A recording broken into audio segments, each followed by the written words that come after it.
Hey, this is the Overthinker, and welcome back. Today we are going to preview the game versus the Bears this coming Sunday. So yeah, definitely a lot of things to look at going into this game. I think for the Lions, the number one thing definitely is going to be looking at the interior of the offensive line.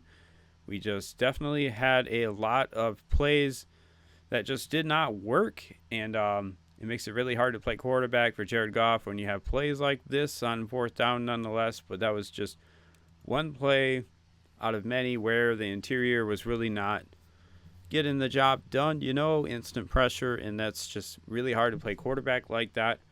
Now, I do think they're going to try to get the run game going more this coming game versus the Bears. They definitely tried versus the Packers, but it just wasn't really working, and part of that was the interior just not really having the experience, I think, and some of that might have been missed assignments, and some of that might have just been getting beat as well. But I do think going forward, it should improve over the season as long as they keep the same guys together. Typically, guys get better as the season goes on when they're working together on the interior, especially rookies like Ratledge. Now, it wasn't just Ratledge. Pretty much everyone on the offensive line did not grade out well over through PFF's rating last week, and that's pretty much what you saw in the film as well. But some of that was the Packers just having good players, but also a lot of it was just miscommunication and things that are fixable. And yeah, I do think they should probably use David Montgomery a little more on early downs. I felt like during the Packers game, they were mostly using David Montgomery on like third and longs, which didn't make a ton of sense. I think that David Montgomery should get most like first and 10 carries, and then Gibbs should mostly get everything else. I think at this point, they're both really good. Gibbs is going to get you more yards per carry because he's just a more explosive guy, but I don't think you want to give Jahmyr Gibbs 80% of the carries. I think you want to keep him fresh, and I actually think the split should be pretty close to 50-50. And I just think that's the best way to get the most possible usage out of both of those guys. But it doesn't really matter if the offensive line's not going to get the holes available for them to run through. So hopefully the offensive line is a lot better versus the Bears. We shall see. Obviously, you do not want to start out 0-2. Teams that start out 0-2 are almost never going to make the playoffs. So you really don't want to do that. I don't think the Bears are a bad team. I do think that Caleb really struggled last week versus the Vikings, but also had some plays where he scrambled around and made a couple nice throws as well. But overall, he was just very inconsistent, I would say. And yeah, he definitely has some pretty bad throws. If we look at this one here, definitely could have been a touchdown. I think this was in the first quarter, and then he had another one in the first quarter. This was on 4th and 3, just a throw over the middle, and he's just missing this slant route by probably 2 yards. And most NFL quarterbacks are going to make that throw on 4th down nonetheless. And yeah, pretty much Caleb at this point, it's like he has all the talent in the world, but he consistently has games where he's missing half of his wide open throws. And yeah, I really don't know exactly what it is, if it's like when he's throwing off platform or when he's not aligned correctly, or if it's like a mechanical thing with the arm. I guess I would have to check what other people are saying, but yeah, even if Caleb is missing some throws, he definitely can run around quite a bit. And yeah, that could be a problem as well for the Lions, obviously.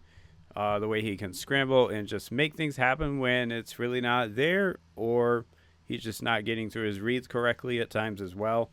Now, there was a surprise on the Lions injury report. I guess Taylor Decker may be questionable going into this game, looks like.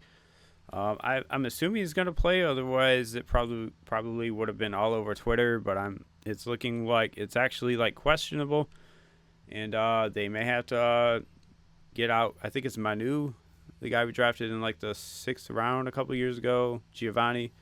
He might wind up playing, I guess. So yeah, hopefully Taylor Decker can go, because that would maybe be a huge problem.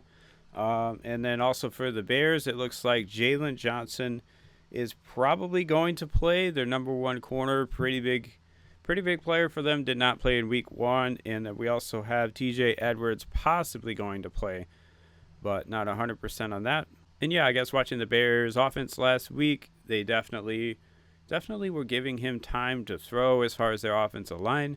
So I definitely am hoping to see the Lions with an improved pass rush, but it's definitely not going to be easy versus the Bears. It looks like they were doing a pretty good job last week. And yeah, as far as the Ben Johnson offense, it looked like he was definitely getting guys open, and it looked a lot like the Lions offense in the last few years. Definitely a lot of options there for Caleb, but if he's going to miss on a lot of his throws, it's not really going to be as good of an offense. I guess we'll just have to see. This is Caleb's second year as a starter, so he could obviously keep improving, but week one was definitely not improvement over his rookie year, I would say. And yeah, hopefully the Lions can obviously turn this around. The Bears almost had a couple big plays where DeAndre Swift just completely missed the hole, so I think they might wind up switching it up and giving the ball to some of the other running backs on the team. That's very possible. But also, I mean, DeAndre Swift is the guy with the speed, so potentially they will keep trusting him. I don't know. He had a lot of carries last week, though. And yeah, also for the Lions offense, hopefully we can get a few more big plays. I mean, I felt like almost every time we were trying to hit the big play last week, it just wasn't there, and we had to check it down. So hopefully some of that stuff is back, because that was a big part of this offense, the explosive passing game off the play action. But part of that was we really weren't able to run the ball versus the Packers.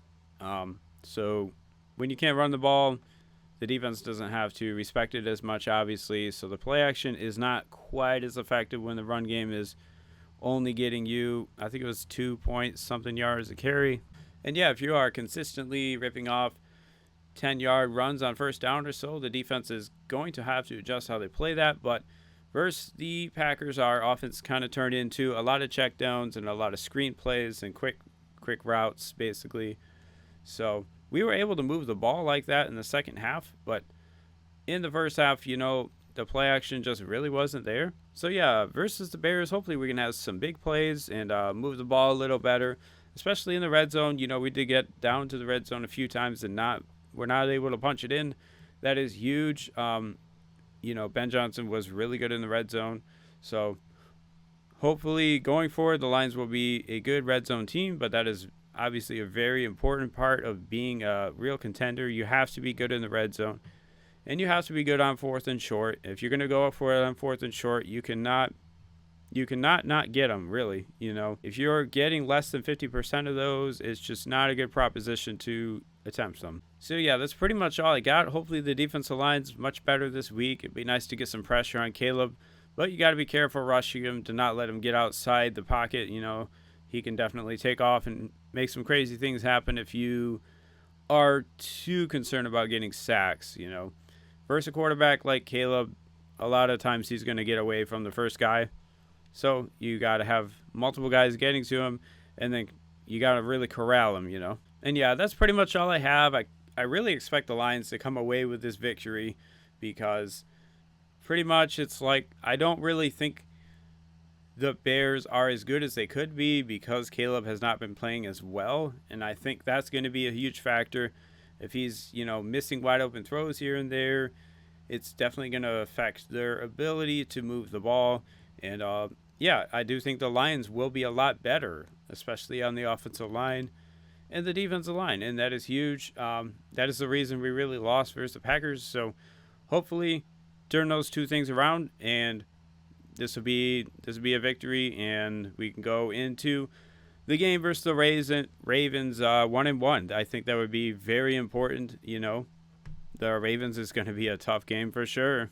But yeah, that's all I have. Hopefully the offense and defensive line is better for the Lions, a bit more coordinated on the interior especially, and hopefully a little more pass rush. And I think that will be the key to victory versus the Bears.